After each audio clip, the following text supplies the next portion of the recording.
This is one of over 500 assisted PNF stretching demonstrations that can be found as part of my 80 Days to Your Dream Body course, which is available to my channel members. If you'd like to see all of them, then consider becoming a member. But for right now, let's get our stretch on.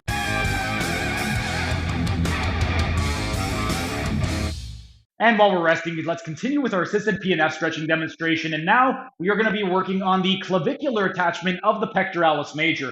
With regard to the clavicular attachment of the pectoralis major, it's mainly responsible for flexion, medial rotation, and horizontal shoulder adduction. And for this one, we're going to be targeting more of the lateral fibers. So we're going to be focusing more on the flexion medial rotation component. The way that we would do this is we want the arm at 0 degrees of coronal abduction. So we're going to be going into extension with the elbow tucked in. And we have a couple of different hand options available. First, we want to make sure that the arm is going to start in a neutral position. So we don't want medial or lateral rotation just yet. We're going to stabilize at the acromion. And then from here, what we would do is with an underhand supinated grip, we're going to have their forearm resting on our forearm and grab a hold of the distal humerus. And then we're going to take the patient into extension. And then from here, we can take them into a lateral shoulder rotation by lifting our arm upward and just taking them into lateral shoulder rotation by using our forearm as the fulcrum.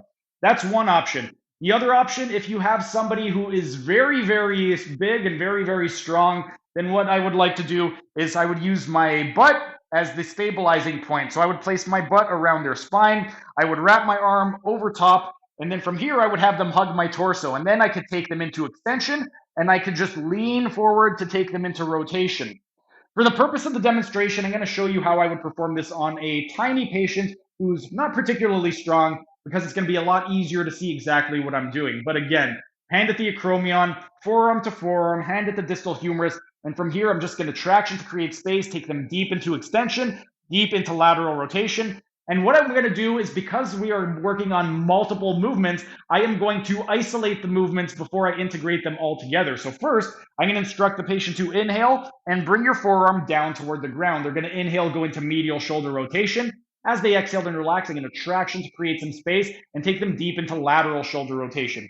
Then I'm going to instruct the patient to inhale and bring your arm forward. They're going to inhale, go into shoulder flexion. As they exhale and relax, I'm going to traction to create space and take them deep into shoulder extension.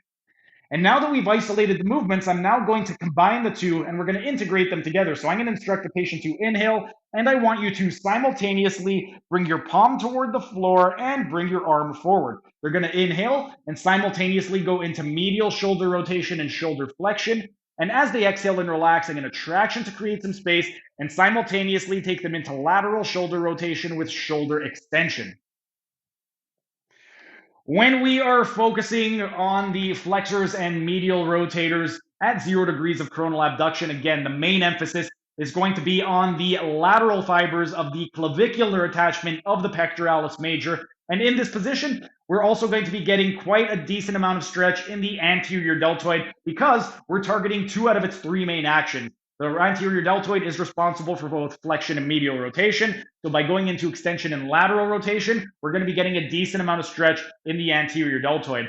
Some of the other muscles that will be involved, we will be getting the coracobrachialis as well as the long head of the biceps brachii. And then we will also be getting the subscapularis. Remember, the subscapularis is a medial shoulder rotator. So when we go into lateral shoulder rotation, we will be targeting the subscapularis. But in this position right over here, this is the stretch for the clavicular attachment of the pectoralis major, and more specifically, the lateral fibers of the clavicular attachment of the pectoralis major.